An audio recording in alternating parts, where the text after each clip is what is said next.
நம்ம திரைவிமர்சன நிகழ்ச்சியில் இயக்குனர் சிவா இயக்கத்தில் வெளியே வந்திருக்கிற கங்குவா படத்தை பற்றி பார்க்க போகிறோம். படத்துடைய ஆரம்பத்தில் ரஷ்யாவில் ஒரு ரிசர்ச் சென்டர் ஒன்று காமிக்கிறாங்க. அங்கே ஒரு பையன் இருக்கான். அந்த பையன் அங்கேருந்து தப்பிச்சு ஓடி வந்தாராம். அந்த பையனை அந்த ரிசர்ச் சென்டரில் இருக்கிறவங்க வெட்டிட்டு வர்றாங்க. அவன் அங்கேருந்து தப்பிச்சு இந்தியாவுக்கு இந்தியாவில் கோவாவுக்கு வந்துடுறான். கோவாவில் நம்ம ஹீரோ ஒரு பவுண்டி ஹண்டராக இருக்கார். பவுண்டி ஹண்டர்னால் போலீஸ்லேயே பிடிக்க முடியாத சில அக்யூஸ்டுகளுக்கு ரிவார்ட்லாம் அறிவிச்சிருப்பாங்க. அந்த மாதிரி ஆணுகளை பிடிச்சி போலீஸில் ஒப்படைக்கிறது தான் அவருடைய வேலையாக இருக்குது. அந்த சந்தர்ப்பத்தில் அவரை இந்த பையன் சந்திக்கிறான். சந்தித்த உடனே அவருக்கு ஒரு பெரிய அதிர்ச்சி. இவர்கிட்ட எதையோ அவன் கம்யூனிகேட் பண்ண பார்க்குறான்.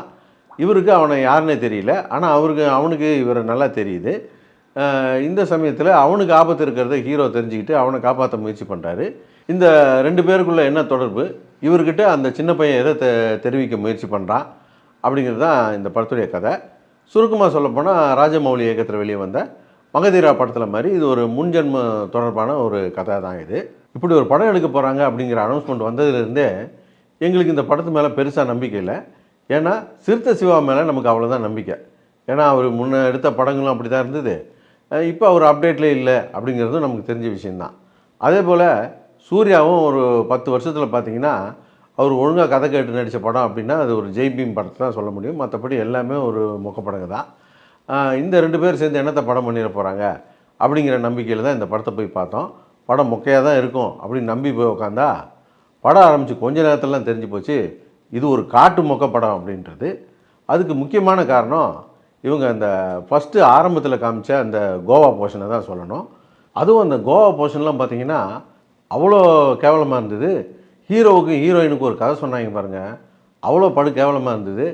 அப்புறம் இந்த யோகி பாபும் ரெட் கிங்ஸ்லேயும் சேர்ந்து பண்ண காமெடியெல்லாம் சகிக்கலை. அதில் பேசுகிறேன்னு சொல்லிட்டு ஏதோ ஒரு பாஷை, இந்த நம்பிலிக்கின்னு இந்த சேட்டு பாஷெல்லாம் பேச மாட்டாங்க. அந்த மாதிரி ஒரு பாஷை பேசுகிறாங்க. ஏன் பேசுகிறானே தெரியல. எப்படா இதெல்லாம் முடியும் அப்படின்ற மாதிரி இருக்கும்போது ஃப்ளாஷ்பேக் போயிட்டாங்க படத்தில் ஒரு 1/2 மணி நேரம் கழித்து. அந்த ஃப்ளாஷ்பேக்கில் இந்த கங்குவா போர்ஷன் வந்துடுச்சு. எப்பா இதுக்கு மேலே கதை சொல்லுவாங்கன்னு பார்த்தா ரெண்டும் ஒன்றுக்கு ஒன்று சளைச்சதில்லைன்ற மாதிரி 2 போர்ஷனுக்கும் கடும் போட்டி ஆகிப்போச்சு. எப்படா இடவேளை வருன்ற மாதிரி ஆகிப்போச்சு. இந்த கங்குவா போர்ஷன்லேயாவது யார் நேரடி வில்லன், இந்த வில்லனுக்கும் ஹீரோ கும்பலுக்கும் என்ன பிரச்சனை அப்படிங்கிறத ஒரு டீட்டெயில் பண்ணிவிட்டு அதுக்குள்ளே போயிருந்தால் கூட பரவாயில்ல. என்ன பிரச்சனைன்னே தெரியல. அவங்க இவங்களும் கத்திக்கிட்டு கிடக்குறாங்க. யாருமே படத்தில் பேசவே மாட்டேங்கிறாங்க, கத்திக்கிட்டே தான் கிடக்குறாங்க. இந்த படம் பார்த்துட்டு எல்லோரும் தூங்காமல் இருந்ததுக்கு ஒரு முக்கியமான காரணம் இந்த படத்துடைய மியூசிக் டைரக்டர் டிஎஸ்பி தான் சொல்லணும். எதெல்லாம் தட்டினா சத்தம் வருமோ அதெல்லாம் வாங்கி தட்டி இந்த பாத்திர கடையெல்லாம் பூந்து பாத்திரம்லாம் வாங்கிட்டு வந்து தட்டினாருன்னு தெரியல. ஒரே இறைச்சல், எவனும் தூங்க முடியல. இதையெல்லாம் மீறி கூட சில பேர் தூங்கிட்டு இருந்தான். அவன் எத்தனை கங்குவாவை கடந்து வந்தவனாக இருப்பான் பாருங்கள். இந்த லட்சத்தில் தேட்டர் அதிபர்கள்லாம் அரசாங்கத்துக்கு கோரிக்கை வச்சுருக்கிறாங்க. 250 ரூபா டிக்கெட்டை விற்க அனுமதி கொடுத்தீங்கன்னா நாங்கள் ஆடியன்ஸுக்கு படுத்துக்கிட்டே படம் பார்க்குற மாதிரியான இருக்கை வசதிலாம் பண்ணி கொடுப்போம் அப்படிங்கிறாங்க. உட்காந்து பார்க்குற சீட்லேயே படுத்துக்கிட்டு தூங்குறான்னா படுத்துக்கிட்டு படம் பார்க்குற மாதிரி வச்சா அவன் பழக்க தோசத்தில் கொசுவத்திலாம் கூட எடுத்துகிட்டு படுத்துட மாட்டானா? அது மட்டும் இல்லாமல் ஒரு சின்ன பையன் கேரக்டர் ஒன்று வருது. அது சின்ன பையனா பொண்ணா அப்படிங்கிறது புரியுறதே நமக்கு ஒன்றும் விளங்கலை. அந்த கேரக்டர் எப்போ பார்த்தாலும் கோச்சிட்டு போயிடுது. அதை கன்வின்ஸ் பண்ணுறதே ஹீரோவுக்கு ஒரு வேலையாக போயிடுது. சரி எதுதாண்டா கதை, எப்போ தாண்டா கதைக்குள்ளே வருவீங்கன்னு பார்த்தா இதுதான் கதைங்கிறாங்க.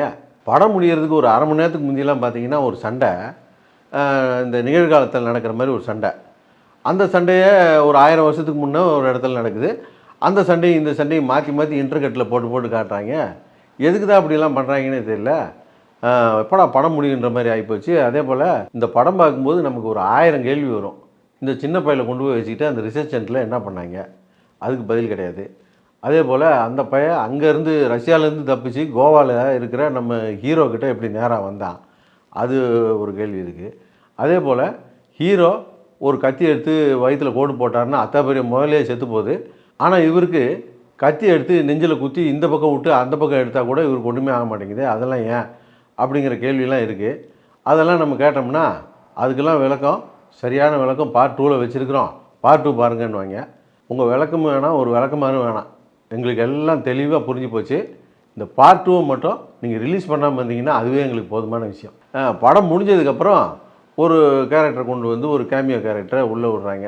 படம் அப்படியே தேட்டரே புரட்டி போட போகுது இந்த சீன் நம்பியிருப்பாங்க போட்டுக்கு. எல்லாம் சத்தவங்க கையில் வெத்தலை பாக்கு கொடுத்த மாதிரி உட்காந்து பார்த்துக்கிட்டு இருக்காங்க. இந்த பாகுபலியும் இந்த கேஜிஎஃப் வந்தாலும் வந்துச்சு, எல்லா பயலுக்கும் இந்த பேன் இண்டியா ஐடியாவும் இந்த பார்ட் 2 ஐடியாவும் வந்துருச்சு. நேட்டிவிட்டிக்கு படமே பண்ண மாட்டேங்கிறாங்க. அந்த ரேஞ்சில் படம் பண்ணுறேன் அப்படின்னு சொல்லிட்டு நம்ம வழக்கமான படங்களை பண்ணால் பேன் இண்டியா லெவலில் படம் பண்ண முடியாதுன்றனால நமக்கு கற்பனைக்கு எட்டாத அல்லது நம்மளுக்கு அந்நியமாக இருக்கக்கூடிய விஷயங்கள் எடுத்தால் தான் எல்லாருக்கும் பொருத்தமாக இருக்கும் அப்படின்னு சொல்லிட்டு இந்த மாதிரி நாட்டில் படம் எடுக்கிறது, அப்புறம் காட்டில் படம் எடுக்கிறதுன்னு மாற்றி மாற்றி எடுத்துக்கிட்டு இருக்காங்க. இந்த படம் ஓடி முடிகிறதுக்குள்ளே தான் இப்போ தான் 1000 மீம்ஸை போட்டுறாங்களே. இந்த படம் ஓடிக்கிட்டு இருக்கும்போதே ஒரு மீம் வந்துச்சு. அதில் ஒரு மீம் போட்டிருந்தாங்க, காட்டு மொக்க படம் எடுக்கிறவங்களாம் பார்த்துருக்குறோம், ஆனால் காடு காடாக போய் மொக்க படம் எடுத்தவங்களை இப்போ தான் பார்த்துருக்கோம் அப்படின்னு போட்டிருந்தாங்க. அந்த மீம் இந்த படத்துக்கு ரொம்ப கரெக்டாக இருந்தது.